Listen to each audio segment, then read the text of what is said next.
Good morning everybody. आज हम securities and exchange board of India के बारे में चर्चा करेंगे, यानी सेबी के बारे में हम अध्ययन करेंगे। हिंदी में हम इसे भारतीय प्रतिभूति एवं विनिमय बोर्ड कहते हैं। देश में देखिए, विकासोन्मुखी जो प्रतिभूति बाजार है उसके तीव्र विकास के लिए और कॉरपोरेट सेक्टर के विवेकपूर्ण और स्वस्थ विकास को गति प्रदान करने के लिए और हर्षद मेहता जो शेयर घोटाला कांड हुआ था उसके उजागर तथ्यों के इन सबको मद्देनजर रखते हुए निवेशकों को प्रतिभूति बाजार में अधिक संरक्षण प्रदान करने के उद्देश्य से 30 जनवरी 1992 को एक अध्यादेश जारी करके भारतीय प्रतिभूति और विनिमय बोर्ड को एक वैधानिक संस्था के रूप में कई अधिकार प्रदान किए गए। 4 अप्रैल 1992 को भारतीय संसद द्वारा भारतीय प्रतिभूति और विनिमय बोर्ड अधिनियम 1992 पारित करने से एक स्वतंत्र वैधानिक संस्था के रूप में सेबी की स्थापना ने अध्यादेश की जगह ले ली है। अब हम देखते हैं कि भारतीय प्रतिभूति और विनिमय बोर्ड सेबी जो है उसके प्रमुख उद्देश्य क्या हैं। सेबी की भूमिका देखिए, उसके जो उद्देश्य हैं, सबसे पहला तो है कि प्रतिभूतियों में निवेशकों के हितों को सुरक्षा और संरक्षण प्रदान करना। फिर दूसरा है प्रतिभूति बाजार की स्थापना और विकास करना। फिर नेक्स्ट है प्रतिभूतियों के बाजार का नियमन और नियंत्रण करना। फिर प्रतिभूतियों से संबंधित मामलों की देखभाल करना और सरकार को समय समय पर आवश्यक सलाह देना भी सेबी का प्रमुख कार्य है। और भारतीय प्रतिभूति और विनिमय बोर्ड जो है इसने जो है इसकी स्थापना प्रतिभूति बाजार को पर्याप्त संसाधन जुटाने में सहायता करना भी है, कोषों का आवंटन करना है, निवेशकों के हितों, निगमकर्ताओं तथा मध्यस्थों के हितों को ध्यान में रखकर पूंजी बाजार के नियंत्रण और नियमन करना भी इसका एक उद्देश्य इस प्रकार से है। अब हम देखते हैं कि भारतीय प्रतिभूति और विनिमय बोर्ड सेबी के प्रमुख कार्य कौन कौन से हैं।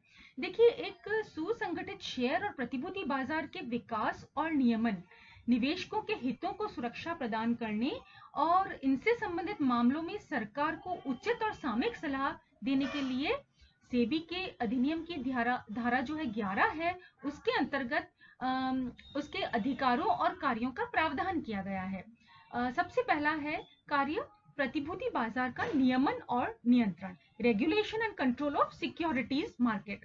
सेबी का प्रमुख कार्य भारतीय स्टॉक एक्सचेंज और प्रतिभूति बाजार के कामकाज का नियमन और नियंत्रण करना है ताकि उनके विकास का मार्ग प्रशस्त हो। दूसरा काम है जो स्कंद बाजार है के मध्यस्थों का पंजीकरण और कामकाज पर नियंत्रण करना, registration and control of activities of stock exchange intermediaries. SEBI का ये दूसरा महत्वपूर्ण कार्य है। और इसमें देखिए, जितने भी प्रतिभूति बाजार और स्टॉक मार्केट में जो दलाल हैं, उपदलाल हैं, निर्गमन बैंकर हैं, निर्गमन पंजीयक हैं, मर्चेंट बैंकर है, अंडरराइटर्स हैं, अभिगोपनकर्ता जिसे हम कहते हैं, पोर्टफोलियो प्रबंधक हैं, पोर्टफोलियो मैनेजर्स हैं, निवेश सलाहकार हैं, अंश हस्तांतरण अभिकर्ता, शेयर ट्रांसफर एजेंट्स हैं, स्कंद प्रतिभूति बाजार से किसी न किसी रूप में जुड़े रहने वाले सभी मध्यस्थ के क्रियाकलापों का नियंत्रण और पंजीकरण करना आदि है। नेक्स्ट काम है सेबी का साझा कोष का पंजीकरण, नियमन और नियंत्रण, registration, regulation and control of mutual funds. Bharat में स्थित साझा कोष जो है, म्यूचुअल फंड्स जो है, उनके क्रियाकलापों का नियमन और नियंत्रण तथा पंजीकरण करना सेबी का तीसरा महत्वपूर्ण कार्य है। इसके अंतर्गत सामूहिक निवेश योजनाएं, कलेक्टिव इन्वेस्टमेंट जो स्कीम है, उसके कार्यकलापों का नियमन और नियंत्रण तथा पंजीकरण भी इसमें शामिल है। नेक्स्ट है स्वनियमित संगठनों का प्रवर्तन और नियमन, promotion and regulation of self regulatory organisation.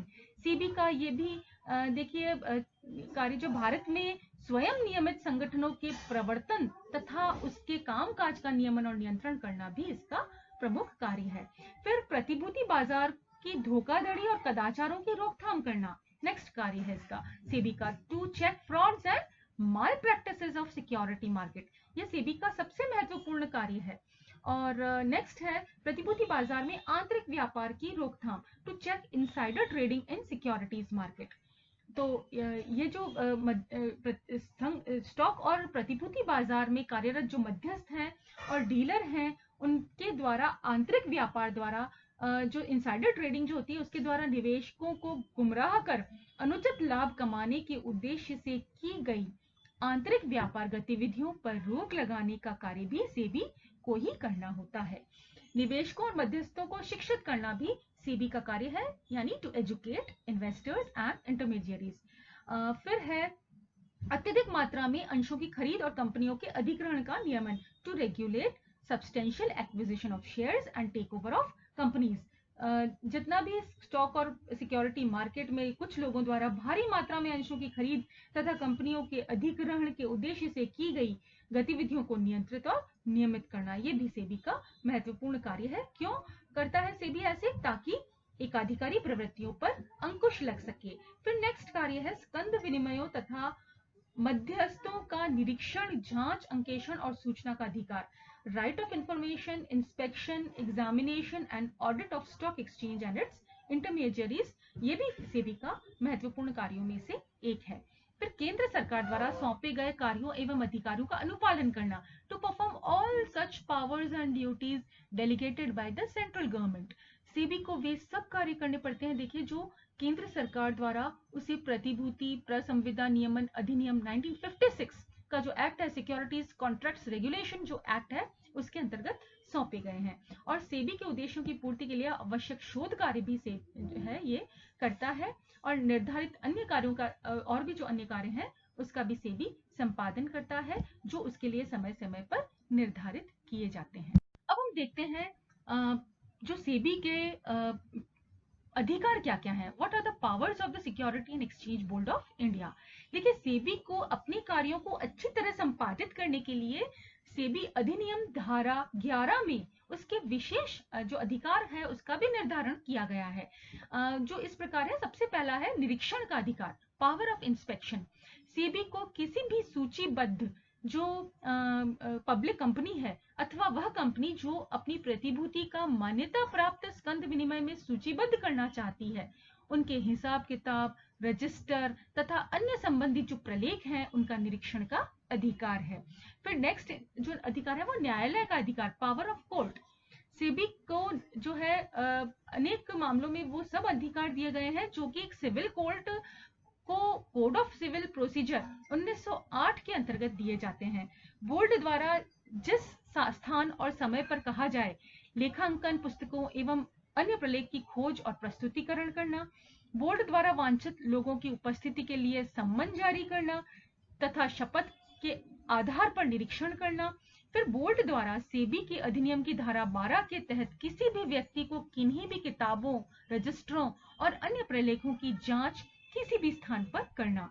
फिर प्रलेखों और गवाहों की जांच के लिए कमीशन का गठन करना, ये सब पावर्स ऑफ कोर्ट जो सेबी को दिए गए हैं उसके अंतर्गत आता है।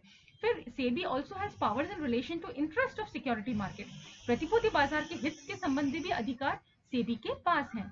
किसी भी मान्यता प्राप्त स्कंद विनिमय में किसी भी प्रतिभूति के व्यापार को रद्द करना है, किसी स्कंद विनिमय अथवा स्वयं विनियमित संगठन के कार्यकलाप वाहन को निलंबित करना है, प्रतिभूति बाजार से जुड़े किसी भी व्यक्ति को प्रतिभूति खरीदने, बेचने, व्यापार करने से रोकना है, फिर निरीक्षण के अधीन प्रतिभूतियों के व्यापार को रोकना, ये सब भी जो है सेबी के कार्यों के अंतर्गत आता है। इसके अलावा जुडिशियल मजिस्ट्रेट के आदेशों की अनुपालना सुनिश्चित करना, ये भी सेबी इसके तहत करती है। फिर नेक्स्ट है निवेशकों के संरक्षण संबंधी अधिकार, powers regarding protection of investors. SEBI को निवेशकों के हितों के संरक्षण के लिए जहां एक और पूंजी जारी करने के लिए प्रतिभूतियों के निर्गमन संबंधी सारी सूचना निवेशकों को बताने के लिए बाध्य करता है, वहीं दूसरी और सामान्य और विशेष आज्ञा द्वारा किसी भी कंपनी को प्रतिभूति जारी करने के लिए प्रोस्पेक्टस या ऑफर डॉक्यूमेंट जारी करना मना है तथा उन शर्तों को विशेष रूप से बताना होगा जब प्रोस्पेक्टस या प्रस्तावित प्रमाण पत्र का जारी करना मना नहीं है। तो ये भी सेबी के पावर्स के अंतर्गत आता है। और फिर नेक्स्ट है निर्देश जारी करने तथा रोकने का अधिकार, powers to issue directions and pass orders to stop the activities. अब देखिए सेबी अधिनियम की धारा 11B के अंतर्गत जहां सेबी निवेशकों को रुचि प्रतिभूति बाजार के विकास तथा मध्यस्थों के नियमन हेतु निर्देश जारी कर सकती है, वहां दूसरी और 11B के तहत जो है अधिनियम को तोड़ने वाले व्यक्ति को रोकने का आदेश भी पारित कर सकती है। फिर नेक्स्ट है स्कंद विनिमय मध्यस्थों के जो है पंजीकरण की अनिवार्यता का आधार, powers for compulsory registration of stock exchange जो इंटरमीडियरीज हैं। स्कंद बाजार में खरीद बिक्री के अधिकार केवल वे ही मध्यस्थ हो सकते हैं जिनका पंजीकरण प्रमाण पत्र सर्टिफिकेट ऑफ रजिस्ट्रेशन प्राप्त है, और इसके तहत स्टॉक दलाल, उप दलाल, अंश हस्तांतरण एजेंट, अभिगोपक, पोर्टफोलियो प्रबंधक, निवेश सलाहकार, डिपॉजिटरी भागीदार, विदेशी संस्थागत निवेशक, साख रेटिंग एजेंसी, सभी के लिए पंजीकरण का प्रमाण पत्र लेना अनिवार्य है।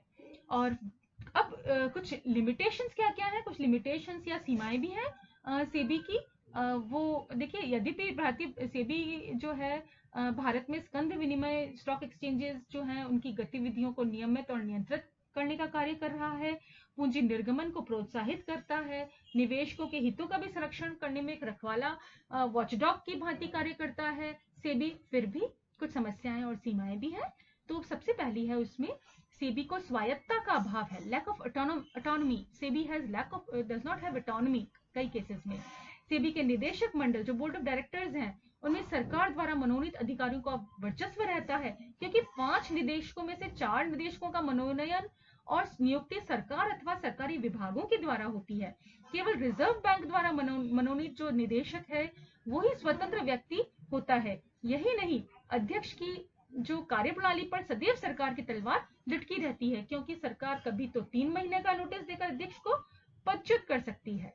और अभी सेबी को जो स्वायत्ता प्रदान करने के लिए सरकारी हस्तक्षेप में कमी कर सेबी को अधिक स्वतंत्रता और स्वायत्ता मिलनी चाहिए। फिर नेक्स्ट है नियमों और विनियमों के अनुमोदन में अनावश्यक विलंब, there is unnecessary delay in approval of rules and regulations regarding SEBI.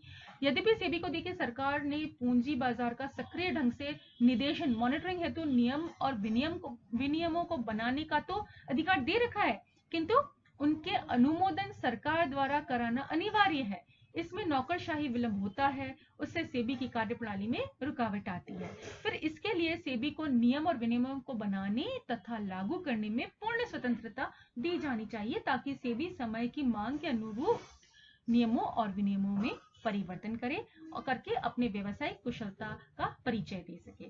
फिर लास्ट है नियमों और विनियमों के उल्लंघन पर कार्यवाही में विलंब, there is delay in action against disobedience of rules and regulations.